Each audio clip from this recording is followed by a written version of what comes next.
Magandang araw po sa inyong lahat, mga kaibigan at mga taga-subaybay at mga kapatid sa pananampalataya. Sa oras pong ito, ako po ay muling bumabalik upang kayo po ay muling bahaginan ng isa na naman pong lugar na akin pong ibabahagi sa inyo. Noong pong ako ay nagpunta noong nakaraang Mayo dito po sa bansang Israel, sa gitnang bahagi po ng bansang Israel. So ngayon po ay nais kong ibahagi sa inyo ang ating pong day 399. So nais kong batiin kayong lahat saan man kayo naroroon sa iba't ibang panig ng daigdig ay sumayin niyo ang biyaya at pagkapalo ng ating Panginoong Kristo at nawa tayo ay manatiling maglingkod sa Panginoon habang tayo nabubuhay at mag-aral po tayo ng banal na kasulatan at tayo po manalangin ng walang patid sa Panginoon upang tayo patnubayan niya at gabayan at ingatan sa lahat ng panahon ng ating buhay. Mga kapatid, welcome po kayong lahat sa ating pong Lands of the Bible series. At bago po tayo magsimula, tayo po ay sumandaling manalangin. Ama naming banal na Diyos, muli kami ay narito upang ikaw ay aming pasalamatan at purihin at dakilain ang iyong banal na pangalan. Sa oras pong ito, Panginoon, kami po ay muling magsasama-sama upang muling pag-aralan ang isang lugar na naman po na binanggit sa iyo pong banal na lupain sa Lumang Tipan at nawa po kami matuto sa mga mapapakinggan namin sa oras na ito at nawa ay gabayan po kami ng iba ng Espiritu at malaman namin kung ano ang sinasabi ng banal na kasulatan tungkol sa lugar na aming pong pag-aaralan ngayong sa oras na ito. Panginoon, gabayan mo ang iyong lingkod na gagamitin nawa ang iyong salita lamang ang mahayag sa oras na ito at ganun din pagpalain mo ang iyong mga anak na makikinig. Sa pangalan po ng iyong anak na si Jesus, to ang sama-sama naming dalangin. Amen. So mga kapatid, welcome kayo sa atin pong Lands of the Bible series. So ngayon mga kapatid, dahil dadako na tayo sa ating materyales at titingnan natin ang ilan sa mga mahalagang bagay na ating pong matutunghayan at mababahagi sa lahat. So ngayon mga kapatid ay dadaling ko kayo sa lugar na tinatawag na Bet Shemesh. So yan mga kapatid, ano? So ngayon titingnan natin saan ba itong Bet Shemesh na ito at ano ba ang kaugnayan nito sa bansang Israel at sa binanggit sa banal na kasulatan na tigit sa Lumang Tipan. So mamaya titingnan natin kung ano ang background ng lugar na ito at ngayon makita natin ang larawan na ang Bet Shemesh at ang Ark of the Covenant o ang kaban ng Tipan. Ayon po sa kasaysayan at ganun din sa mga na-recover na mga lugar ay kanilang pinaniniwalaan na daw itong lugar na ito ay ang lugar kung saan nailipat ang Kabanang Tipan magmula sa sa mga lupain ng Pilisteo nung ito ay nakuha ng mga Pilistin sa panahon ni Eli, no, na isang um, pinuno ng reliyon ng panahon ni Propeta Samuel nung siya ay maliit pa, no? At nung panahon niya, nung maliit pa si Propeta Samuel ay napunta ang Kabanang Tipan sa mga Pilisteo. At ito nga ay magmula sa Ekron ay nailipat ang Kabanang Tipan from Ekron ang papunta dito sa Bet-Shemesh. Titingnan natin mga kapatid ano kung saang lokasyon ang lugar na ito sa Lumang Tipan. Ngayon dito sa mapa na makikita natin, dito sa bandang kaliwa, excuse me, excuse me, makikita natin dito ay ito ay lumang larawan na makikita natin na excuse me, nangangati na naman ang aking lalamunan. Excuse me. Ngayon, itong Jebus, kapag ka ito ay binabanggit sa Lumang Tipan, ito ay tumutukoy sa lugar ng Jerusalem. Ito ang lumang pangalan ng Jerusalem. Ngayon, makikita ninyo sa bandang kaliwa, nasa parte ng east ng Jerusalem ang Bet Shemesh. You know, yan, nakikita ninyo dito sa mapa. At yun namang Ekron ay makikita niyo sa bandang kaliwa, sa bandang east ng Bet Shemesh. At nakikita ninyo ang mga aros nang ito ay nang ito ay makuha ng mga Pilistin sa kamay ng mga Israelita na anong unang panahon na ang kabanang tipan nang hindi pa itinatayo ni Haring Solomon ang templo sa Jerusalem, ang kabanang tipan ay nandoon sa Selo, kung tawagin, o Shiloh o Silo. Nandun dito sa pangangalaga ni High Priest Eli o Eli. At dahil sa ang kanyang mga anak ay kurap, at ginawa nilang parang agimat ang kabanang tipan o ang Ark of the Covenant laban sa mga Philistines. Sakala nila, pag nasa kanila yung Ark of the Covenant, ay mananalo sila sa digmaan. Kaya labag man sa kalooban ni Eli, ay kinuha ito ng kanyang mga anak at ito ay dinala upang kalabanin ang mga Philistines ng mga panahon yan. Kaya hindi sumang-ayon si Eli dito sa ginawa ng mga kanyang mga anak at ganun din ang mga sundalo ng Israel ng mga panahon yan. Kaya from Shiloh ay nagtungo ang mga sundalong Israelita papunta sa Ebenezer. At dito nga ay nagdigmaan ng mga Pilisteo at ang mga Israelita dito sa Apek, malapit sa Apek. At dito nga ay namatay ang mga anak ni Eli at ganun din. Napakaraming libu-libong mga Israelita ang namatay. Akala nila magwawagi sila sa digmaan. At nakuha ng mga Pilisteo ang Ark of the Covenant. At ito ay dinala nila papunta sa Asdod, no? Sa panahon natin ngayon, itong Asdod ay hindi na bago ang pangalan, no? Ako ay nakarating din dito sa Asdod. Sa susunod nating mga series ay papakita ko sa inyo ang mga larawan dito sa Asdod na aking napuntahan. At ganun din dito sa Gat, no? Sa Kiryat Gat kung tawagin. Papakita ko sa inyo yan sa mga susunod pa. At magmula sa Ebenezer ay dinala nila ang Ark of the Covenant dito sa Asdod. At nung pinarusahan sila ng Diyos ng mga bukol, mga salot na bukol, ay pinagpasapasahan nila ang Ark of the Covenant, ano? At inilipat nila from Asdod to Gat, no? Ito yung lugar ng ni Gulayat, no? Itong Gat. At pinarusahan din sila ng Diyos, no? Sa kanilang pagkakuha sa Ark of the Covenant. Tapos noon, nung nagkaroon ng mga salot ang mga lugar na ito dahil ang sabi nila banal itong Kabanantipan, eh sauli na natin sa mga Israelita. Kasi hanggat narito ang Kabanantipan, parurusahan tayo ng Diyos nila eh. Kaya naman nangyari ang parusa sa kanila, no? Ng mga bukol, ng mga salot. Tapos ipinasa nila sa Ekron, no? At ganun din, pinarusahan sila ng Diyos sa pamamagitan ng paglapastangan, no, sa Kabanantipan, at ito'y itinabi sa kanilang mga Diyos-Diyosan, no?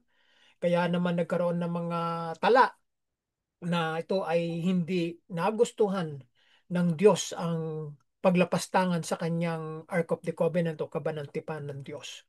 Magmula sa Ekron ay inilipat ang Kabanantipan at isinauli ng mga Pilisteo sa Bet-Shemesh. Kaya ngayon, itong Bet-Shemesh ang ating bibigyan ng pansin na kung saan ito ay inilipat pansamantala, no?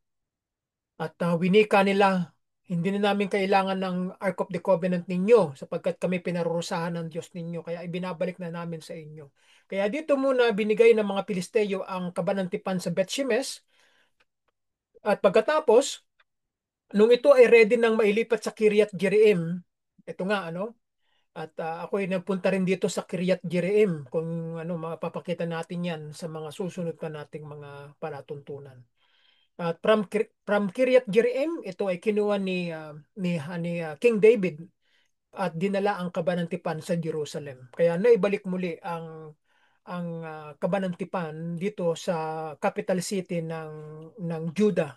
Kasi yung kabanantipan ay nandoon sa norte, no? Nasa Kingdom of Israel nung hindi pa nahahati ang kaharian. Ito ay sa panahon pa um, na hindi pa nagkakaroon ng hari ang ang Israel. Wala pa si King Saul neto. Maliit pa lamang si Propeta Samuel neto, bata pa, no? At hindi nung mga panahong yan ay kinakausap na maari ng Diyos itong si Propeta Samuel nung bata siya, no? At bago nga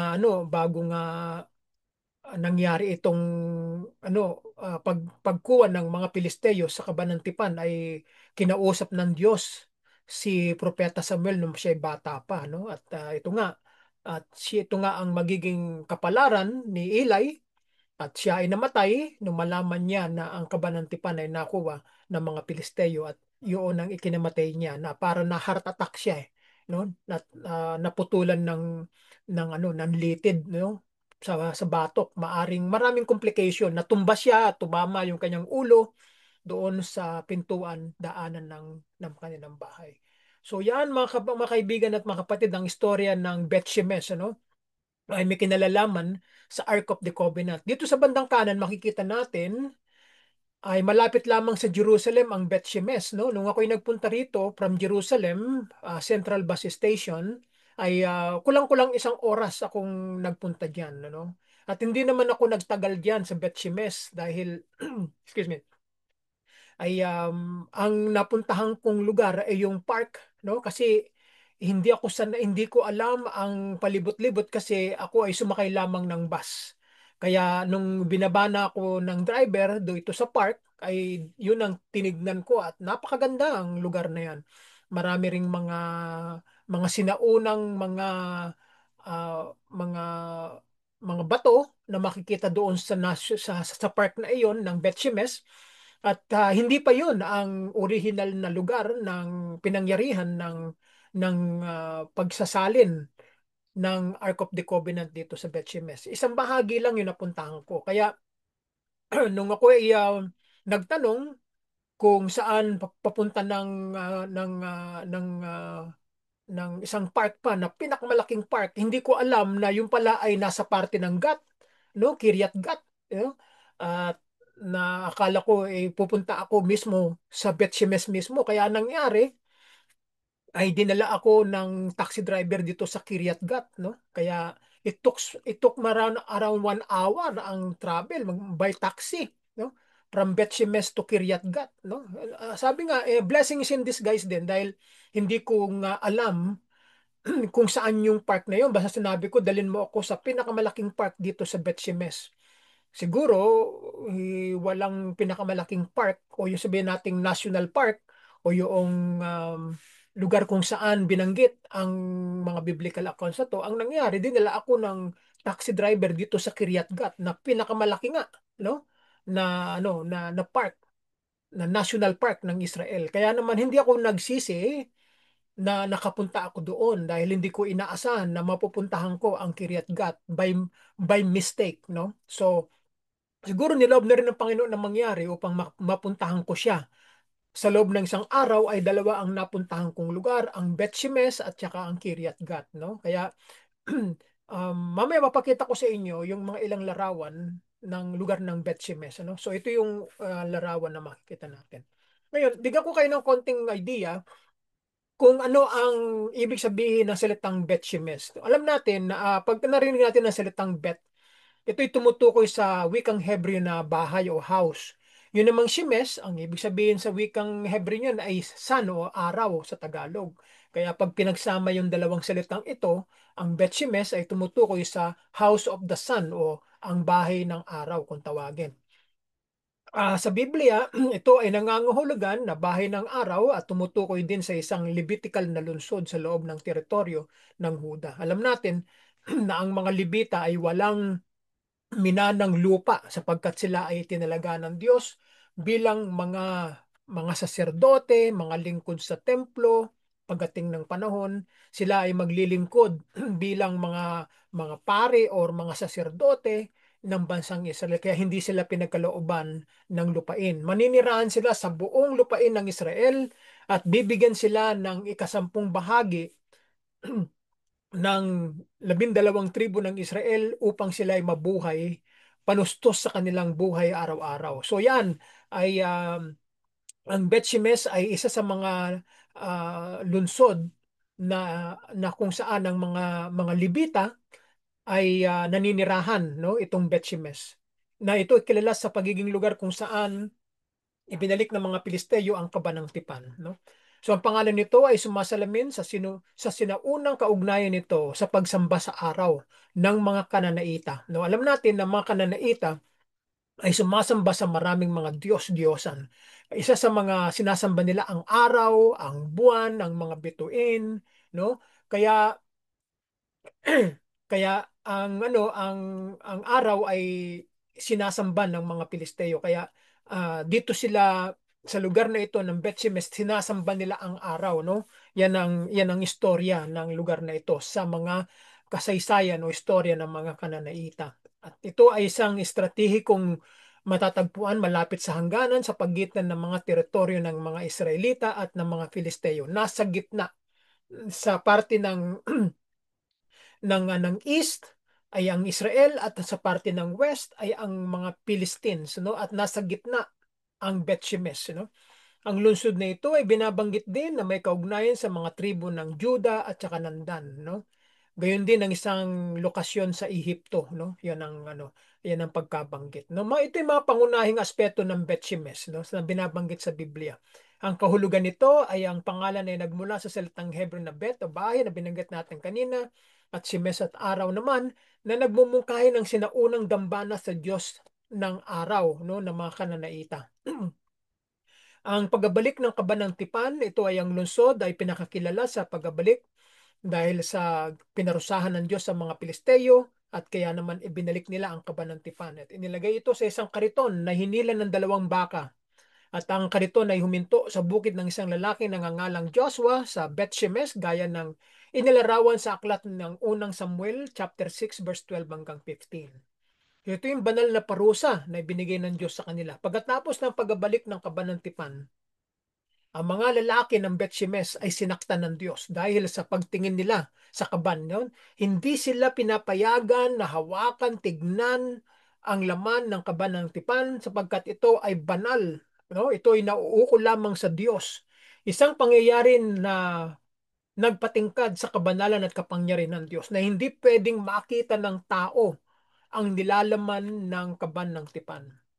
Ito ay isang strategic location, itong Bet-Shemesh ay isang makabuluhang lungsod na nasa hangganan sa pagitan ng mga tribo ni Huda at ng mga Pilisteo na ginagawa itong isang punto ng parehong alitan at kahalagahan. So, ang tribo ni Huda ay siyang panapat sa puwersa ng mga Pilisteo. Alam natin na ang tribo ng Huda ay malakas, sumasagisag sa isang leon, no, na kanilang na kanilang sagisag na kapangyarihan at setro. Ibig sabihin, panggagalingan ng mga hari. Kaya itinapat ng Diyos ang mga tribo o ang tribo ni Huda laban sa mga Pilisteo para kayang-kaya nilang labanan ng mga Pilisteyong ito. Na sa panahong iyon, ang mga Philistines ay makapangyarihan lalo tigit sila ay mga grupo ng mga tao na naninirahan sa Kanaan na mayroong mga karwahing bakal, may mga sibat na bakal, may mga espadang bakal, no?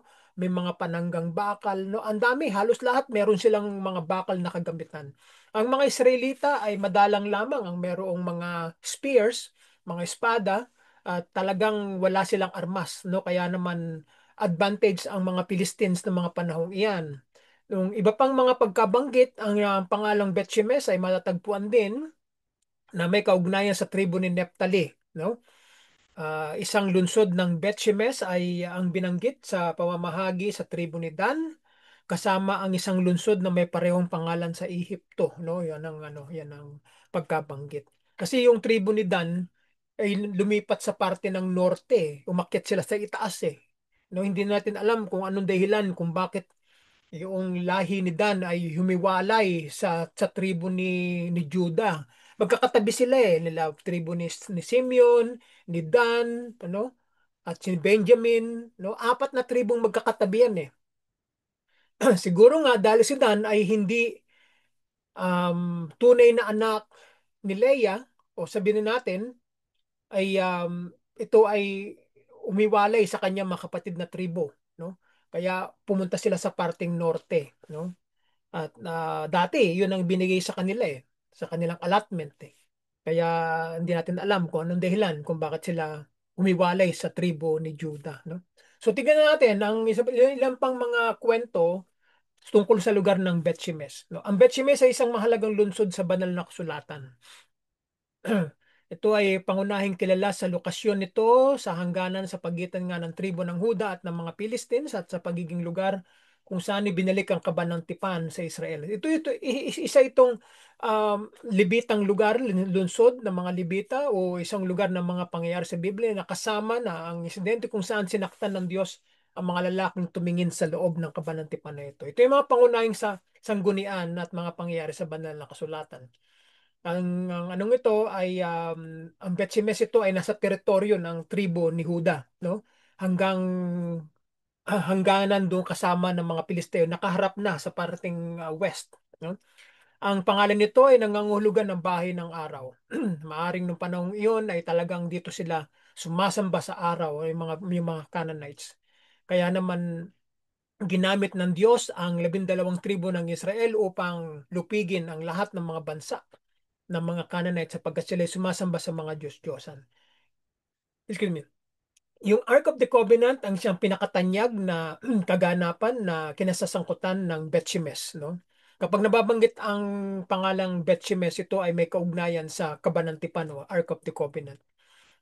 Sapagkat sila ang temporaryong nagkanlong sa Ark of the Covenant at sa pagbabalik nito patungo sa Jerusalem. Sila ang nagkanlong, ano? So matapos itong makuha, inilagay ng mga Pilisteo ang kabanantipan sa isang kariton na hinihilan ng mga baka at direktang patungo sa Bet-Shemesh, no?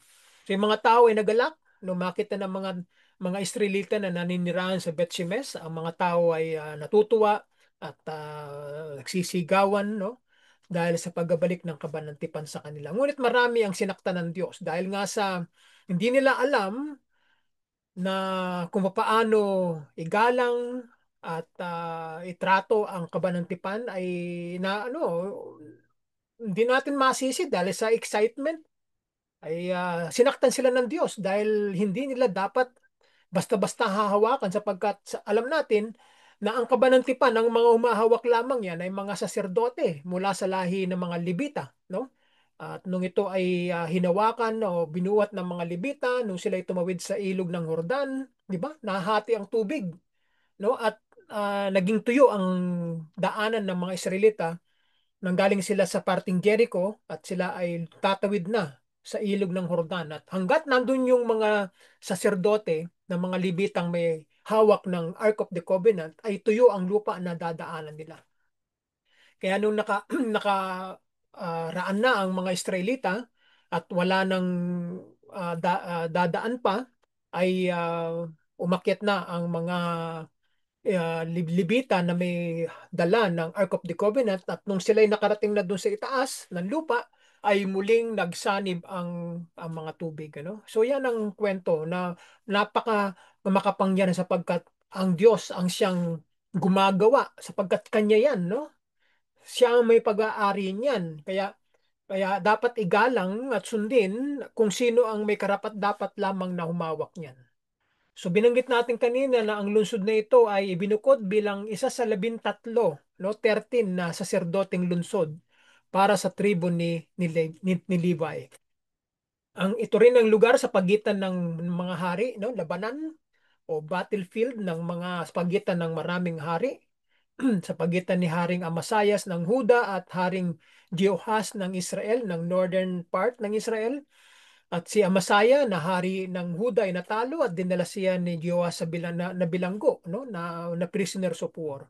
No? Hari sa hari, nagdidigmaan no? Parehong magkapatid na mga tribo nagdidigmaan no? Kingdom of Israel sa norte, no? 10 mga tribo at 2 tribo naman sa south, no? Kingdom of Judah ay mga magkakapatid na mga tribo ay sila ay nagdidigmaan, no? Dahil nga sa magkaiba ng philosophy, magkakaiba ng paniniwala, no? Ang northern part ay sumasamba sa Diyos-Diyosan at ang southern kingdom ay sumasamba sa tunay na Diyos, no? Kaya nahati, no? So iba pa mga referensya tungkol sa lugar na ito binanggit ng Biblia, iba pa mga lungsod na pinapangalanang Bet-Shemesh kabilang isa sa mga teritoryo ng tribo ni Naphtali, no? So yan, may mga pagkakatulad, no?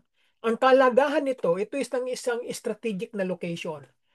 Dahil naging mahalagang sangang daan ito, ibig sabihin dito nagmi-meet.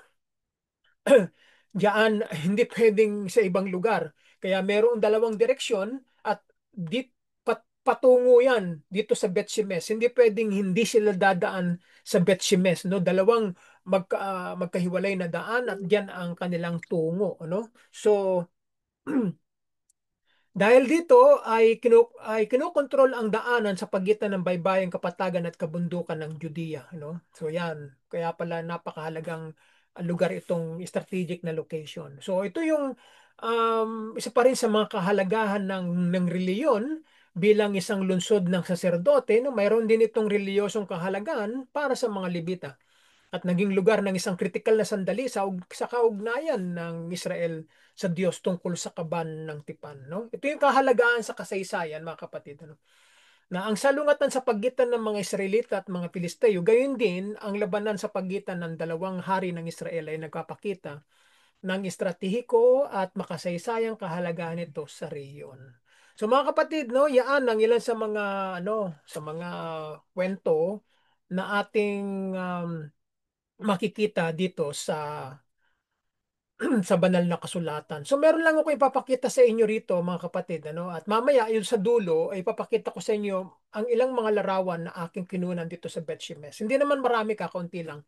Gumawa lang ako ng mga around 4 minutes videos. Mamaya ipa-play natin kung magagawa natin at kakunti lang mga larawan kasi hindi ako gaanong naglakad. Doon lang ako sa National Park ng Betshemesth nagpunta kasi nga napakalawak ng lugar na ito. Kaya itong larawan na ito yung ancient na Bet Shemesh na ruins eh. Walang mga buildings eh. Itong larawan lang na ito, no? Kaya itong Holy Land site na ito ay preserved ng State of Israel at ito ay kanilang itinuturing na kanilang national park na kanilang pinagkukunan ng revenue, bringing the Bible to life by seeing where it took place.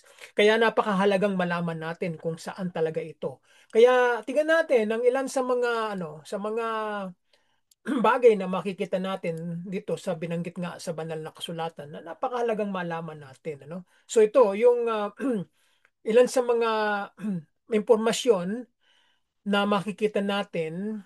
So, merong video dito, yung pagbabalik ng Ark of the Covenant dito sa Betsemes galing sa Philistine side. Pero hindi ko na siguro ito i-play kasi mahaba ito, nasa 14 minutes ito no. At ito ay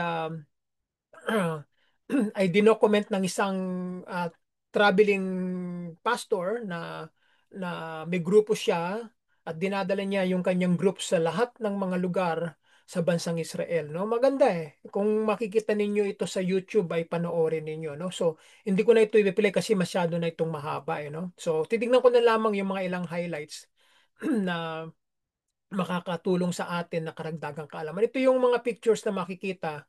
Ayan, tingnan na lang na natin ito. Yan, no? Ito na yung mga ruins, no, nung natawag na ancient Bet Shemesh, yung talagang yung luma na, yung original na lugar, no? Kasi yung sa panahon natin ngayon, bago na yan eh, bagong lugar na. Kaya ito yung panahon pa ni Propeta Samuel, itong mga lugar na ito na nakikita natin, no? Yan. No? Mga ruins na yan eh. Yan ang mga ancient Bet Shemesh ng mga panahon yan. Yan oh. So, kung makikita niyo yung mga bato, yan eh, mga saksi ng kasaysayan. Ano? Yan. Okay, so hindi ko napapaano yan. Hindi ko napapakita. Ngayon, tutuloy na ako dito sa larawan na aking kinunan. Ito po yung larawan na ako galing sa Jerusalem, mga kapatid. Ano? So, um, papasok na ako. Ito, nakikita niyo itong way na ito sa bandang kanan ay papasok na yan sa Betsemes, no? So mag-exit na. So kikita ninyo yung landscape, mapakaganda ng mga paligid na yan na makikita natin. So nung kinunan ko yan ay nakita ko yung sign ng Betsemes, yung arrow na tinutumbok niya ay sabihin papasok na sa loob ng Betsemes. So ito mga kapatid, no? Kung nasa malayo ay makikita ninyo, no? At napakaganda excuse me, ng formation ng lupa. Matataas, may mga hills, ano. So yan po, no? Malapit lang siya sa Jerusalem eh. Malapit lang, mga almost an hour ang layo by bus. Excuse me. Sa yan, makikita niyo siya. So ito kinunan ko sa loob ng bus, no? At ako'y malapit doon sa driver, no? Mga siguro ang aking inupuan ay nasa unahan ako ng bandang kanan ng upuan. So yung driver nasa bandang kaliwa. Kaya maganda ang ang pagkakuha. Walang tao sa likod. So ito yung parang video na kinunan ko. Yan, video nga. So panoorin natin, tignan natin.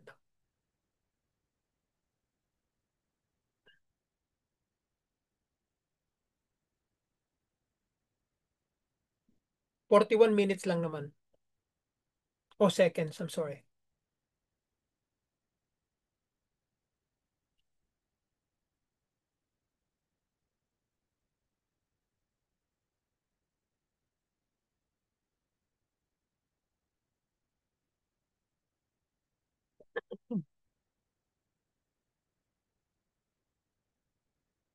Ayan, okay. So tuloy natin yung larawan. Ito, ngayon, ito pala yung aking pinuntahan na pangalan ng National Park ng Bet Gubrin. Ito pala ay sakop na ng GAT o ng Kiryat GAT kung tawagin. Nung sabihin ko doon sa taxi driver, yung sa pinaka-office ng taxi, nung ko naglakad doon sa National Park ng Betchemez, naglakad-lakad pa ako ng konti doon sa kanto. Nung makita ko yung isang post doon sa corner ng street, ay naging kwera ko. Sabi ko sa kanila, meron ba kayong lugar na pwedeng puntahan ng mga turista na yung National Park or sabihin na nating pinupuntahan ng mga turista dito sa Betchemez? Ngayon, ang sabi niya sa akin, nung pinaka-head o manager noong taxi office, sabi niya, merong pinakamalaki, sabi niya, yung Bet Gubrin kung tawagin. Bet Gubrin. Sabi niya, yun, doon ka pumunta, sabi niya, at may enjoy mo yung lugar, sabi niya sa akin. Ngayon, hindi niya binanggit na ito pala ay Gat, Kiryat Gat. Ito ay medyo malayo dito sa Betchemez. Malayo siya, no? Ito ay parte ng Philistine territory noong panahon ng Lumang Tipan. Pero ito ay sakop na ng Israel ngayon maliban sa Gaza, no? Yung apat na city ng mga Philistine sa Lumang Tipan, ito ay sakop na ng Israel ngayon. Maliban sa Gaza, no? Ang Gaza kasi kasama yan sa Philistine cities eh. Pero yung Gaza sakop ng mga Palestinians, independent, no? So ngayon, dito ako dinala nung taxi driver. Kaya nung makita ko yung sign na Bet Gubrin, aba, nagulat ako. Sabi ko, ba, nandito pala ako sa Kiryat Gat. At ako naman natutuwa dahil sabi ko, aba, okay na lang. Okay na kahit nawala na ako sa Betsemes. Importante, mapuntahan ko itong Kiryat Gat. At natandaan ko, naalala ko si Gulayat. Pagkat taga dito si Gulayat, ang higanting gustong patayin si King David nung siya ay bago pa lamang. At siya ay pinugutan ng ulo ni King David. Kaya itong lugar na ito ay mga lugar ng mga higante. Itong Gat, dito nanggagaling ang mga higanting Philistines. So, tingnan natin. Ito pa yung mga larawan na aking kinunan at tignan natin ang mga lugar, no? Ito 'yan, ito na papasok na sa loob ng Betchemez, no? Ito yung bus stop, makikita natin sa harapan, no? Diyan humihinto ang bus kapag ka may gustong bumaba, no? Maano lang, ordinaryo lang ang kanilang hindi naman. Ngayon ito na yung papasok na sa loob, no? Yan. So, ayan, nakikita ninyo ang mga sign. Jerusalem Central Station, itong mga number ng bus, 615, 620. Kapag may mga dumadaan at ang number na yan ay 615, 620, papunta na ng Jerusalem yan. Kaya hindi nakakalito. No? Titignan niyo yung number ng bus. At yung mga, ito namang Rishon Les Zion, 662 bus. Ito ay papunta na sa Tel Aviv, no? Itong bus na to. At dito sa lugar ng Rishon LeZion ay makikita nyo dyan yung ating monument ng ating open door monument na pinagawa in commemoration o alaala sa mga Hudyong iniligtas ni Presidente Manuel L. Quezon noong Second World War, panahon ni Hitler, no? Maraming iniligtas si President Manuel Quezon na 1,200 na mga Austrian Jews at saka mga German Jews at naligtas sila sa Holocaust, no? Kaya dito sa Rishon LeZion ay matatagpuan yung Monument of Open Door o Open Door Monument dito sa Rishon LeZion. Makikita niyo yan. So hindi na ako nagpunta diyan dahil kulang na ako sa oras. Kung nakita ko lamang ito ay baka ako'y nagpunta diyan at titignan ko yung ating monumento doon na yan ay galing pa sa Romblon, yung mga batong ginawa diyan. Inangkat pa yan sa Romblon, yung mga marmol na mga batong ginamit diyan sa monumento dito sa Rishon LeZion, no? So, yan ang mga sign. So, ito na yung park na napuntahan ko, no? Na ito yung mga puno na saksi sa katotohanan na nangyari sa Lumang Tipan, no? Kita ninyo, no? Yan ay talagang pinipreserve yan, no? Malalaking mga puno yan. Hindi natin alam kung anong klaseng puno yan. Ito yung mga labas ng park, no? Ito yung harang at sira na nga, no?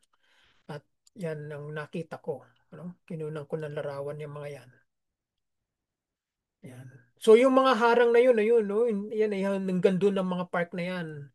Tapos mga community na, no? So yan ang ating mga makikita dito sa park na yan. Ngayon kung uusad pa tayo, titignan pa natin, explore natin itong Betsemes na lugar, ay makikita ninyo yung mga archaeological site na ano na mga ruins na ano puro bato na lamang ang makikita ninyo doon. So itong park ay nung ako'y nagpunta dito, relaxing, maganda yung hangin, yung samyo ng hangin, nakaka-relax, ang sarap ng pakiramdam habang naglalakad ka sa mga lugar na 'yan, ano? At napakaganda ng pakiramdam, no? Napakagaan sa kalooban kapag ka ikaw ay naglalakad natatandaan ko, dalawa lang kaming isang babae na naglalakad na bumibisita dito. Kasi nagpunta ako dito mga bandang alas 9, alas 10 ng umaga. No? Kaya tamang-tama nung ako dinala ng taxi driver doon sa Kiryat Gat ay alas 12 ng tanghali. No? Kaya from 12 hanggang 3 o'clock ay naglakad ako, no? Sa mga malalayong mga lakarin, no? Kaya marami akong time, no? Kaya hindi nasayang yung aking panahon. Kaya yung paglalagay ko rito sa Betsemes ay mga higit lang ako sa 1 oras lang ako naglagi dito. Dito sa park na to, kalating oras lang akong naglakad-lakad dito eh, no? Tapos naglakad na ako doon sa papunta na doon sa taxi office, no? Yan. So yan ito yung isa pang video na Hello, ginawa. magandang oras po sa inyong lahat, mga kaibigan at mga kapatid. Welcome po kayo dito sa lugar ng Beit Shemesh. Dito po malapit sa Jerusalem, 1 hour from Jerusalem. So ako po ay nalob ng Panginoon na makarating sa lugar na ito at bibisitahin po natin ang lugar. Ako po ay nandirito ngayon sa isang park na malapit doon sa binabaang pong bus kanina. So ngayon po ay araw po ng Martes dito sa Israel dito po sa Beit Shemesh.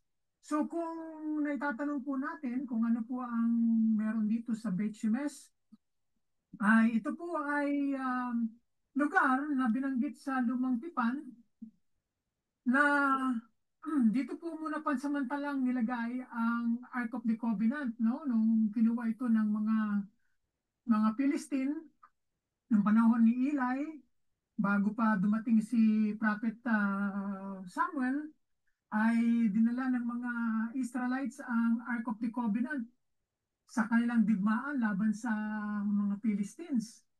So unfortunately, dahil hindi ito pinayagan ng Panginoon na mangyari, ang kaban ng tipan ay nakuha ng mga Philistines. So noong nakuha na uli ng mga Jews, mga Israelites, ang kaban ng tipan o ang Ark of the Covenant, ay dito po sa Beth Shemesh muna pansamantalang nilagay hanggang sa ito ay maibalik sa Jerusalem sa panahon ni King David. No? So ito po ang istorya ng lugar na ito. So pansamantala muna akong nag-standby dito dahil aking titignan at pupunta ako mamaya sa isa pang park na makikita natin ang mga ruins ng Roman uh, buildings at saka yung bahagi ng kasaysayan dito sa Beth Shemesh. So ito po yung palibot ng lugar na ito at napakaganda ng lugar, maaliwalas ang pakiramdam at maganda ang temperatura ngayon, hindi gano'ng mainit. Pero mamaya baka mainit na yan. Kasi ano pa lang, alas 10:30 pa lamang po ng umaga dito. So ito po yung park na dinaanan ko kanina. Ano, maganda siya, no? Nakaka-refresh ng pakiramdam. No? So mamaya, kung ako'y makakarating doon sa isa pang park na pinaka-main, ay gagawa ulit tayo po ng panibagong video. So gusto ko lamang paikutin ito para malagyan natin ng tamang documentation. So welcome kayo dito po mga kaibigan at mga kapatid. Dito po sa Beit Shemesh na lugar kung saan ang Ark of the Covenant ay pansamantala munang ilagay dito hanggang sa dumating ang panahon na kunin na ito ni King David para dali na sa Jerusalem. So, welcome kayong lahat mga kapatid dito sa Beit Shemesh. So, akin na po munang iiwanan ang lugar na ito at ako'y tutungo dun sa isa pang part. So, ito po lang, hindi na po gaanong kalakihan ng part na ito. Kakaunti lamang ang makikita. Ito yung po yung pasukan at labasan na pinasok ko kanina. So, hanggang sa mga kaibigan at mga kapatid, ano, at iiwanan ko na muna ang lugar na ito at pupunta ako sa isa pang lugar na marami nating mapupuntahan. So, salamat sa lahat at pagpalain tayo ng Panginoon sa oras na ito. Dito po sa Betshan, sa Beit Shemesh, ako yung mabati sa inyo. Magpalang araw saan man kayo naroroon. Okay mga kapatid, no, mga kaibigan. Ito na po ang huling larawan ng mga ng ano po na aking kinunan. So ito po yung nakuha ko sa aking cellphone na dito ako nang galing sa Jerusalem at ito po yung Bet Shemesh, no. Malapit lang siya, oh. Nasa parte lang siya ng southwest ng Jerusalem, no? Malapit lang. Tapos yung nung ako dinala ng taxi driver na akala ko malapit lang. Ayun, no? From Bet Shemesh to Kiryat Gat. Nakita niyo yung layo, oh, mas malayo pa sa Jerusalem, no? Yung layo. Kaya ang nangyari, imbis na mapalapit ako sa Jerusalem pabalik, ay napalayo ako, no, sa Kiryat Gat. Kaya ang ginawa ko ay nung ako'y natapos ko na yung aking pagbisita sa Kiryat Gat na National Park, yung Bet Gubrin, ay na nagpatawag ulit ako ng taxi kasi walang bus na nagpupunta dito. Ang kagandahan naman yan, yung sundalo na Israeli ay marunong mag-English at napangasawa daw niya ay isang Amerikano, isang Amerikana at sa Israel na sila nanirahan. So fluent yung yung Israeli soldiers na nakausap ko eh. Fluent sa English, you know. At sabi ko sa kanya, pwede ba ako makiusap na tulungan mo akong tumawag ng taxi? Kasi wala palang bus dito. Kasi yung taxi na sinakyan ko from Betsemes, bumalik na, no? So, ang tagal ko ding naglakad dito sa Kiryat Gat, no? Halos kulang-kulang 3 oras akong naglakad dito, no? Kasi napakalawak ng lugar. Napakalawak niya. At nung ako ay napagbigyan ay tinulungan ako noong Israeli soldiers at ginamit niya yung kanyang sariling cellphone. Nung dumating na yung taxi, nagpasalamat ako sa kanya. Sabi ko, I really appreciate what you did to me and hope all the best for you, sabi ko sa kanya. Then sabi ko doon sa taxi, dalhin mo ako sa GAT Central Station bus station. At dinala niya ako doon. So from GAT Central Station ay sumakay ako ng bus papunta na ng Jerusalem, you know. So yan ang aking kwento sa inyo mga kapatid, ano. So ngayon mga kapatid, dito sa ating tinatalakay na ito ay ang teksto na aking pinagkukunan o yung pinagkunan ko ng teksto patungkol sa Bet Shemesh. Ito makikita ninyo itong Acts chapter 8. No, ito yung kwento na hindi binanggit ng Acts ni Dr. Lucas yung lugar na pinangyarihan Kasi noong mga panahong 'yan ay hindi pa gaanong napapangalanan ang mga lugar Kaya noong sinulat ni Dr. Lucas itong Acts chapter 8 verses 26, no, tignan ninyo sa inyong mga banal na kasulatan ay tignan ko lang itong ano ko yung para magkaroon kayo ng idea no at kung ano itong aking ibinabahagi sa inyo ay hindi na pala no nawala na pala yung aking ano rito yung aking hinihanda kanina to meron akong hinihanda dito kanina no na papakita ko sana sa lahat so wala na siya so basahin ko lang sa inyo mga kapatid no yung talata na tumutukoy sa Bet Shemesh, no, sa Book of Acts. Tignan ninyo ang inyong mga banal na kasulatan. Acts chapter 8 verses 26 hanggang ang kwento niyan ay hanggang verses hanggang 40, no? Acts chapter 8 verse 26 hanggang verse 40. Ito yung kwento ni Felipe, isa sa mga diakono, no? Na at ang pinunong taga Ethiopia, yung bating, no? Nagpunta yung bating sa Jerusalem para sumamba sa Diyos, no? Kaya ito ang kwento niya. Tignan ninyo ha, yung kwento ito ay tumutukoy sa Bet Shemesh itong lugar na ito. Tignan niyo sa verse 26. Sa wikang magandang balita version, winika rito, pagkatapos si Felipe naman ay inutusan ng isang anghel ng Panginoon, pumunta ka agad sa timog sa daang patungong Gaza, sa south, sabi niya. Mula sa Jerusalem, alright? So tama-tama, galing ako dun sa galing ako sa Jerusalem papunta ng south Itong sinasabi ng anghel kay Felipe, ito yung papunta ng Bet-Shemesh, Ito'y ilang, wilderness ito nung panahon ni Felipe, itong lugar na napuntahan ko, Kaya sinabi sa talatang 27, kaya naparoon si Felipe. So hindi na binanggit ni Dr. Lucas yung pangalan ng lugar. Kasi nung panahon ni Dr. Lucas, ang lugar na ito ay disyerto o yung ilang, Sabihin, walang mga puno, basta ilang siya, wilderness siya noong mga panahong 'yan. Hindi pa yan tinatawag na maaring Bet-Shemesh na ang pangalan noon, pero panahon ito ng Greek, no? Ng Greek era. Kaya yung Bet-Shemesh kasi ang terminology na Hebrew, Hebrew yan So, kapag ka binabanggit ang mga pangalan sa Book of Acts ay Greek na kasi Greek era na Kaya hindi na yaan mababanggit kasi ang Old Testament ay Hebrew ang gamit nila Kaya iba na sa panahon ng Greek era, no? Kaya hindi na maaring binanggit yung pangalan na ito. Pero ito sa Hebrew literature makikita ninyo na ang lugar na ito ay Bet-Shemesh ang lugar na ito na tinutukoy ng anghel kay Felipe. No? Kaya ang kwento ay sabi dito, kaya't naparoon si Felipe, no? At sa darating naman ang isang Ethiopian eunuko. Ito na nga yung Ethiopian eunuch, no?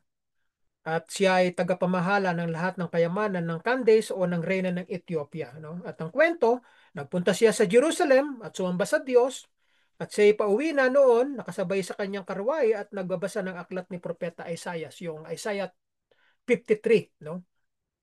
Yung tungkol sa ating Panginoong Hesukristo, no?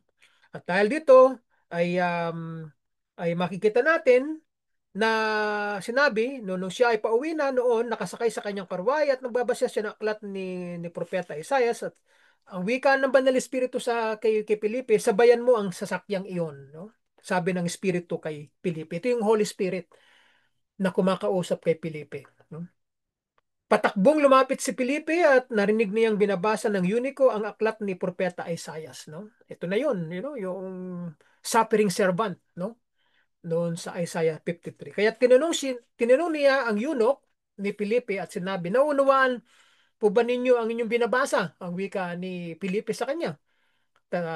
Verse 31, no? Paano kung maunawaan ito kung walang magpapaliwanag sa akin ang wika ng eunuch? ng Ethiopian eunuch. Sagot nito. At si Felipe ay inanyayahan niyang sumakay sa karwahe. Alika, sabi nung eunuch sa kanya. Alika, sumakay ka sa aking karwahe. At umupo ka sa tabi ko, sabi niya ganoon. Sa verse 32, ito ang bahagi ng kasulatang binabasa niya. Ito na, makikita ninyo sa Isaiah 53. Kung papaanong walang imik ang tupa na dinadala sa patayan. So, makikita niyo sa verse 7 yan Kung makikita niyo sa footnotes ng aking study Bible na Tagalog, ay makikita ninyo Isaiah 53 verse 7, nitong kung papaanong walang imik ang tupa na dinadala sa patayan o ang kordero sa harapan ng manggugupit. No? Gayun din naman, hindi siya nagbuka ng kanyang bibig. No? At siya hinamak at pinagkaitan ng katarungan, walang maitala tungkol sa kanyang mga inapo, sapagkat kinitil dito sa lupa ang kanyang buhay. So tumutukoy sa ating Panginoon Kristo yan. At sa talatang 34, sabihin mo nga sa akin ang wika ng eunuko kay Felipe. Sino ba ang tinutukoy dito ng propeta? No, sabi sa kanya. Sarili ba niya o iba ang sabi ng eunuko kay Felipe? Buhat sa kasulatang ito'y isinalaysay sa kanya ni Felipe ang mabuting balita tungkol sa ating Panginoong Kristo. Diba? Nagpatuloy sila sa talatang 36 sa paglalakbay at dumating sa isang lugar na may tubig. No? Ang sabi ng eunuch may tubig dito, ang wika nung Ethiopian eunuch. Ako ba'y hindi maaaring bautismuhan? Ang sabi ng eunuch no? Sinabi sa kanya ni Felipe, maaari, sabi niya, kung sumasampalataya ka ng buong puso, ang sabi ni Felipe sa Ethiopian eunuch. Sumagot siya, ang wika noong Ethiopian eunuch. Sumasampalataya ako na si Hesus Kristo, ang anak ng Diyos, no? Ayun, naunawaan ng Unico na Ethiopian ang mensahe na mabuting balita na tumutukoy sa ating Panginoon Kristo kung sino ang binabanggit ng Isaiah 53 verse 7 no? At sa mga sumusunod pa mga talata. Pinaliwanag sa kanya ni Felipe kung sino yung taong iyon. At ipinangaral ni Felipe ang mabuting balita sa kanya at tinanggap niya ang Panginoon bilang sariling tagapagligtas, bilang anak ng Diyos, no? Sa kanyang buhay. At yun nga, sabi nga si Gumare, sinabi ni Felipe, kung ikay sumasampalataya, dapat ikay mabautismuhan sa tubig. Sabi niya, kaya nung sila naparaan sa tabi ng tubig, ay merong sabi nga ng eunuch, oh, may tubig dito. Sabi nga noon, ano? Aba, sabi niya, ako ba ay hindi pa maaring bautismuhan ang sabi nung eunuch ko. Kaya nga sinabi ni Felipe sa kanya, sumasampalataya ka ba kay Jesus na anak ng Diyos, na Panginoon? No, ang sabi niya, sumasampalataya ako na si Jesucristo ang anak ng Diyos. Sabi niya ganoon. Kaya purihin ang Diyos sa confession na ito ng Ethiopian eunuch. No? Ito'y maganda na dapat marinig ng lahat. No? Kaya pinatigil ng eunuch ang kanyang karway at lumusong silang dalawa sa tubig. Pag sinabing lumusong, pumunta sila doon sa medyo may kalaliman. At binautismoan siya ni Felipe. Pagka nakita ninyo sa wikang Griego, ito, baptizo ito. Ibig sabihin, lumubog ang katawan sa tubig. Binautismohan, ano? Baptizo ang ginamit diyan, baptizo. Pagkaahon nila sa tubig, kita ninyo, umahon sila. Ibig sabihin, pagkalubog, umahon, di ba? Si Felipe kinuha ng Espiritu ng Panginoon at hindi na siya nakita ng Unico na nagpapatuloy naman sa kanyang paglalakbay na tuwang-tuwa. Dahil naligtas siya. No? At maaaring sa kasaysayan sa Ethiopia, maaaring itong Unico na to ang kauna-unahang Ethiopian evangelist na nangaral ng salita ng Diyos doon sa Ethiopia. Kaya nagkaroon ng mga Kristiyano doon sa Ethiopia dahil dito sa bating na ito. No? Siya ang ginawa ng Panginoon na tagapagsalita tungkol sa mensahe na mabuting balita na ipinangaral ni Felipe sa kanya. No? Kaya nagkaroon ng mga Kristiyano sa Ethiopia, no? Dahil kay sa bating na ito. Sa talatang 4 na po, namalayan na lamang ni Felipe na siya ay nasa Asoto. Itong salitang Asoto, ito ay Greek no salita na tumutukoy ito sa panahon natin ngayon bilang Asdod, no? Sa panahon natin ngayon. Kasi Asoto, ito yung Greek word ng Asdod sa panahon ng Lumang Tipan. Ito napuntahan ko din ito, itong Asdod. Nung kayo nagpunta sa Asdod, kumuha ko ng buhangin. Ano? Nasa sa akin itong mga bato nandito sa taas. Ano? Ng mga lugar na napuntahan ko. Itong Asdod ay tabi ng Mediterranean Sea, no? Nung ako'y naglalakad, nakita ko may mga brown na mga sand. So, ang ginawa ko, dumakot ako ng isang salop ng aking palad, no? At nilagay ko sa plastic bag, no? Yung sandwich bag na merong zipper, no? So, nilagay ko doon. Tama-tama lang, no? Ngayon, nasa sa akin siya. No? Kaya pagka meron akong may papakita ko ng makikita ninyo yung buhangin, kakaiba, purong buhangin, walang lupa, no?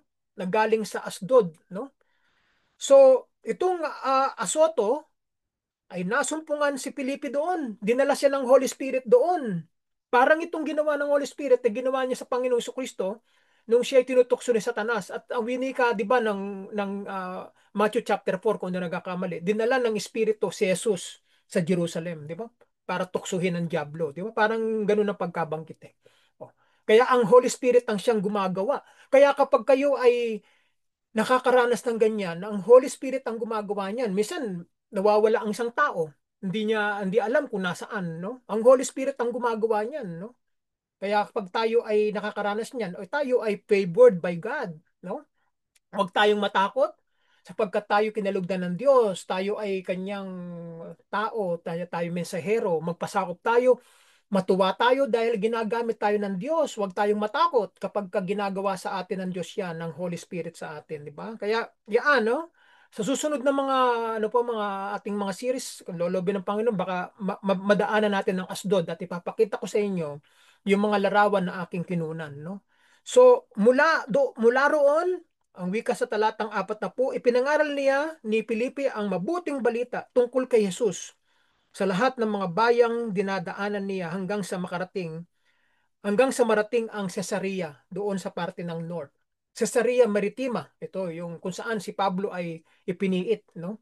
So nakapunta rin ako diyan sa Cesarea Maritima, itong sa lugar na pinuntahan ni Felipe. Nung ako nagpunta diyan noong 2018 pa, no? So mga kapatid, no, diyan ko na lamang po tinatapos ito pong ating series dito sa lugar ng Bet-Shemesh, no? At itong chapter 8 ng Book of Acts verse 26 ay tumutukoy sa Bet-Shemesh. Isang isang ilang nung panahon na ito, no? At sa Lumang Tipan ito ay binanggit kung saan ay kinanlong ang Ark of the Covenant. Kita ninyo yung kasaysayan, yung istorya na pinapangyarihan pa rin sa panahon ng kasaysayan ng mga Kristiyano, di ba? Kung saan nandoon yung Ark of the Covenant, kinanlong sa lugar na ito at nagkaroon ng istorya ng pagkaligtas ng Ethiopian eunuch, di ba? Purihin ng Diyos na napakaganda ng mga lugar na iyan na pinapag-aralan natin, di ba? Kasi kung hindi natin yan matutuklasan, walang buhay ang pag-aaral ng Biblia. Hindi siya makulay, Black and white siya kung tawagin eh.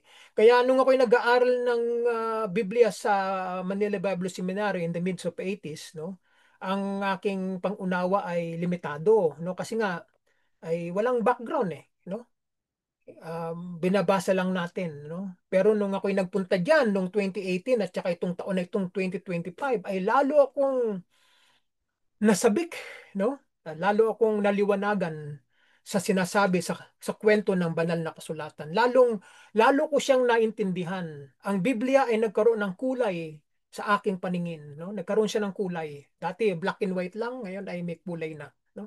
Kaya sana ganun din kayo na kapag binabasa ninyo ang banal na kasulatan ay magkakaroon ng kulay sa inyong paningin, no?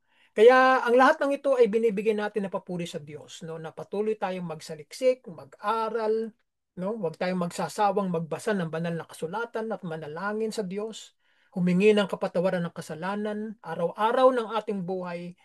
Tao tayo nagkakamali, minsan sa salita, sa gawa, sa isip, sa puso, di ba? So, humingi tayo ng kapatawaran ng ating makasalanan. Kasi kapag hindi natin hinihingi ng kapatawaran, mabigat sa kalooban, May guilt. Palagi nating iniisip yan, mabigat sa kalooban. Kaya kapag hiniling natin sa Diyos, hiningi natin ng kapatawaran, maluwag na yan. Makakatulog na tayo ng payapa sa gabi, Ibig sabihin, pinawi na ng Panginoon ang ating kamalian at ating pagkakasala, Bago tayo matulog, ay humingi tayo ng papatawaran sa ating Panginoon. Linisin tayo sa ating puso. Ano? Napaka-importante niyan. E paano kung hindi na tayo magising at hindi tayo humingi ng kapatawaran ng ating makasalanan? Di ba? So yan mga kapatid ang iniiwanan ko sa inyo. Huwag niyong kalimutan ang story ni Felipe at saka ng unikong bating na Ethiopian. You know? No? Manampalataya tayo sa ating Panginoon Kristo bilang anak ng Diyos, bilang Mesiyas ng ating pananampalataya at ang ating buhay. Ano? Mga kapatid, paalam sa inyong lahat. Pagpalain kayo ng Diyos saan man kayo naroroon. No? God bless you all. We'll see you again and bye for now mga kapatid.